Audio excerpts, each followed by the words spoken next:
батыш бизге ошондой закон коюп койду. Келип туруп мына бир аял менен жашайсың, башка эмесең сотто беребиз.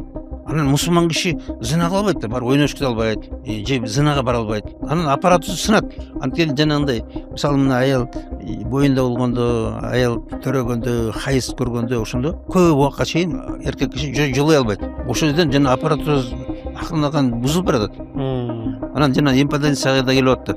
Анагы импотенциянын эң эле эмеси биринчи простата, простатит, урук чыгара турган, уруктук суюк чыгара турган эме орган. Өз убагында иштеп турбады, нормальный режимде. Сөзсүз түрдө бузулат. Бу жерде жана киста болот, шишийт, воспаление болот, анан ракка айланып кетет, дагы башка да. Ал ошонун бүт баары эмнеден?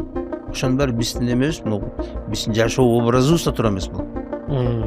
Анан эмне башка эмне айла кылабыз биз? Биз мисалы мусулмандар ойноштук кыла албасак, зына кыла албасак, анан кантип өсөт?